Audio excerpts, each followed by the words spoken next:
Good afternoon students. एक बार फिर से मैं आप सबके लिए लेके आया हूँ कक्षा 6 के इतिहास से, यानी कि हमारे अतीत के पहले अध्याय का भाग 3। अब इसमें आज हम जानेंगे अतीत एक या अनेक। तो आइए हम शुरू करें आज का ये अपना वीडियो लेक्चर। इसमें ये दिया हुआ है कि इस किताब का शीर्षक क्या है। इस किताब का शीर्षक है हमारे अतीत। तो यहाँ पे ये अतीत शब्द जो है ये बहुवचन के रूप में इसका प्रयोग किया गया है। ऐसा इस तथ्य की ओर ध्यान दिलाने के लिए किया जाता है। अब तथ्य होता क्या है, पहले इसको समझिए। तथ्य आखिर है क्या? तथ्य मतलब फैक्ट्स। फैक्ट्स मतलब होता है जो रिसर्च के बाद जो कोई बात बताई जाती है उसको हम फैक्ट्स या तथ्य कहते हैं। तो तथ्य की ओर ध्यान दिलाने के लिए किया गया है कि अलग अलग समूह के लोगों के लिए इस अतीत के अलग अलग मायने थे, यानी कि अलग अलग समूह के लिए अतीत का मतलब अलग अलग था। जैसे उदाहरण के लिए पशुपालकों अथवा कृषकों का जीवन राजा रानियों के जीवन से अलग था। व्यापारियों का जीवन शिल्पकार यानी कि पत्थर की कारीगरी कर पत्थर पे जो कारीगरी करके विभिन्न प्रकार के उपकरण या मूर्तियाँ इत्यादि बनाते थे उनको शिल्पकार कहते हैं। तो व्यापारियों का जीवन शिल्पकारों के जीवन से अलग था। जैसा हम आज भी देखते हैं कि इस देश में के अलग अलग हिस्सों में लोग अलग अलग व्यवहारों और रीति रिवाजों का पालन करते हैं। जैसे उदाहरण के लिए आज अंडमान द्वीप के अधिकांश लोग अपना भोजन मछलियाँ पकड़कर, शिकार करके, फल फूल के संग्रहण के द्वारा प्राप्त करते हैं। जैसा कि पहले के समय था, अगले चैप्टर में हम लोग जानेंगे खाद्य संग्राहक इसको कहते हैं। इस अवस्था को खाद्य संग्राहक कहते हैं। तो संग्रह करते हैं और इसके उल्टा यानी कि अंडमान निकोबार में में जहाँ मछलियाँ पकड़ के, शिकार करके, फल फूल इत्यादि को इकट्ठा करके भोजन प्राप्त किया जाता है। तो लेकिन शहरों में क्या होता है, रहने वाले खाद्य आपूर्ति के लिए दूसरे व्यक्तियों पर निर्भर करते हैं। तो इस तरह के भेद अतीत में यानी कि बीते हुए समय में भी विद्यमान थे। इसके अलावा एक अन्य तरह का भेद यानी कि अन्य तरह का अंतर था। उस समय शासक अपनी विजयों का लेखा जोखा रखते थे, यानी कि जो रूलर होते थे, शासक होते थे, जो शासन करते थे, राजा वगैरह, तो वो क्या करते थे कि जहाँ पे जिस भी प्रदेश को जीतते थे तो उसका जन्म विवरण अपने पास, उसका वर्णन करके उसका लेखा जोखा रखते थे। यही कारण है कि उन शासकों तथा उनके द्वारा लड़ी गई लड़ाइयों के बारे में काफ़ी कुछ हमें उपलब्ध है। जबकि शिकारी, मछुआरे या संग्राहक, कृषक, पशुपालक जैसे जो आम आदमी थे वो अपने कार्यों का लेखा जोखा नहीं रखते थे। अब इसके पीछे क्या कारण हो सकता है, आखिर क्यों नहीं लेखा जोखा रखते थे? क्योंकि शिकारी की दैनिक क्रियाकलाप थी, प्रतिदिन करना। शिकारी, मछुआरे, संग्राह के ये सब जो है ना, ये अपने पेट भरने के लिए इनको अपने नाम से या अपने जाना योग्यता को बढ़ाने के पीछे इनका ध्यान नहीं होगा। हो सकता है कि अपने आप को फेमस करने के पीछे इनका ध्यान नहीं होगा। जैसे कि आजकल भी आम आदमी की अगर बात करें तो उनके बारे में कहाँ न्यूज़पेपर में इतना कुछ आता है।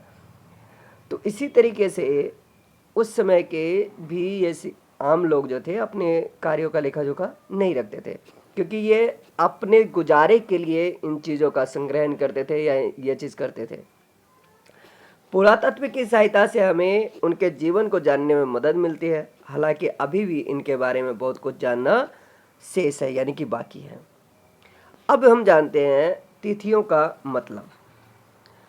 अगर कोई तिथि के विषय में अगर हमसे पूछता है तो हम शायद क्या करते हैं, तारीख, माह और वर्ष बताते हैं। जैसे आज की डेट की अगर बात करें तो आज का डेट आप क्या बताओगे कि 2 अप्रैल 2021। ठीक है, 2 अप्रैल 2021 है। तो इस तरीके से जैसे कि 2000 या इसी तरह का कोई वर्ष हम बताएंगे, जिसमें कि इसमें हम क्या क्या बताया, तारीख, माह और वर्ष। तो वर्ष की यह गणना ईसाई धर्म प्रवर्तक यानी कि ईसाई धर्म के जो जन्मदाता थे, यानी कि जिसने ईसाई धर्म को की शुरुआत की, कौन थे? ईसा मसीह। तो ईसा मसीह के जन्म की तिथि से जन्म वर्ष की गणना शुरू की जाती है। यानी कि 2000 वर्ष कहने का मतलब यह है कि ईसा मसीह के जन्म के 2000 वर्ष के बाद का समय। तो यानी कि अगर आप कहते हो 2021, तो इसका मतलब क्या हुआ कि ईसा मसीह के जन्म के 2020 वर्ष खत्म हो चुके हैं और 2021 वर्ष शुरू हो रहा है। उसी तरीके से ईसा मसीह के जन्म के पहले की सभी तिथियों को हम ईसा पूर्व, यानी कि ईसा से पहले, ईसा पूर्व यानी कि ईसा के जन्म से पहले के रूप में जानते हैं। इस पुस्तक में हम 2000 को अपना आरंभिक बिंदु मानते हुए वर्तमान से पूर्व की तिथियों का उल्लेख करेंगे। अब यहाँ पे ये देखिए इतिहास और तिथियाँ। अंग्रेजी में बीसी यानी कि जिसको हिंदी में कहते हैं ईसा पूर्व, जिसका मतलब क्या है? बीसी का बिफोर क्राइस्ट, यानी कि ईसा पूर्व होता है, यानी कि ईसा मसीह के जन्म से पहले। कभी कभी क्या होता है कि एडी, यानी कि हिंदी में ईस्वी लिखा हुआ मिलता है, जिसका मतलब होता है एडी का मतलब होता है एनो डोमिनी। ये दो लैटिन शब्द से बना है। एनो मतलब होता है, एनो डोमिनी का मतलब यह होता है कि ईसा मसीह के जन्म का वर्ष। कभी कभी एडी की जगह पे सीई तथा बीसी की जगह पे बीसीई का प्रयोग होता है।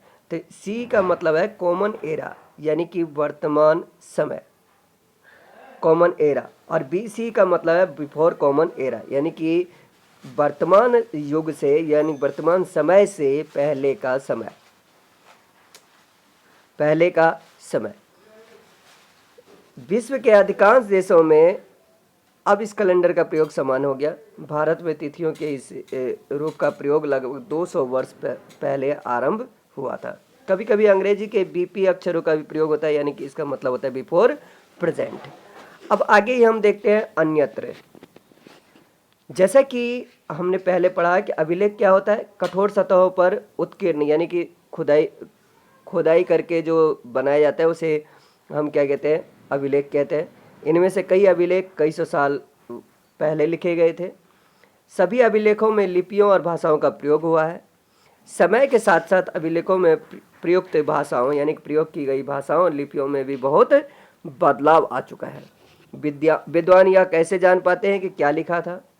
तो इसका पता क्या अज्ञात लिपि का अर्थ निकालने की एक प्रक्रिया के द्वारा लगाया जा सकता है। इस प्रकार से अज्ञात लिपि को जानने के लिए एक प्रसिद्ध कहानी उत्तरी अफ्रीकी देश मिस्र से मिलती है, जो कि लगभग 5000 वर्ष पहले यहाँ राजा रानी रहते थे। अब यहाँ पे ये देख सकते हैं इस चित्र में कि अलग अलग अक्षरों के लिए अलग अलग चित्र संकेत का प्रयोग किया गया है। अब आगे देखिए, मिस्र के उत्तरी तट पर रोसेटा नाम का एक कस्बा है। यहाँ एक ऐसा उत्कीर्णित, यानी कि उत्कीर्ण किया हुआ पत्थर मिला है जिस पर एक ही लेख 3 अलग अलग भाषाओं और तथा लिपियों, जिसमें कि यूनानी और मिस्री लिपि के 2 प्रकार हैं। यूनानी लिपि है और मिस्र की लिपि के 2 प्रकार हैं। कुछ विद्वान यूनानी भाषा पढ़ सकते थे। उन्होंने बताया कि यहाँ राजाओं और रानियों के नाम एक छोटे से फ्रेम में दिखाए गए हैं, और इस छोटे से फ्रेम को क्या कहा है? कारतूस कहा जाता है। इसके बाद विद्वानों ने यूनानी तथा मिस्री संकेतों को अगल बगल रखते हुए मिस्री अक्षरों की समानार्थक ध्वनियों की पहचान की। जैसा आप देख सकते हो कि यहाँ एल अक्षर के लिए शेर और ए अक्षर के लिए चिड़िया के चित्र बने हुए हैं। यहाँ पे ये देखिए, यहाँ ये देखिए एल है शेर और ए के लिए चिड़िया है। उसी तरीके से यहाँ पे ये देखिए, तो इस तरीके से विभिन्न प्रकार के ये चित्र बने हुए। एक बार जब उन्होंने यह जान लिया कि विभिन्न अक्षर किन के लिए प्रयुक्त किए हुए हैं, तो वे आसानी से अन्य अभिलेखों को भी पढ़ सके। अब यहाँ पे इमेजिनेशन करना है कि अगर आप हमें किसी पुरातत्वविद कौन होते हैं? तो जो पुराने अवशेषों का अध्ययन करते हैं। तो उनसे अगर इंटरव्यू उनका लेना हो तो ऐसे 5 प्रश्न कौन सा होगा जो कि हम उन्हें पूछेंगे। तो ये 5 प्रश्न कैसे हो सकते हैं, तो ये आप हमें कमेंट में बताओगे। तो अब हम जरा इसको देखते हैं, इसको रिवाइज करते हैं शॉर्ट में। तो नर्मदा घाटी क्या है कि यहाँ पे सबसे पहले कृषि की शुरुआत हुई थी।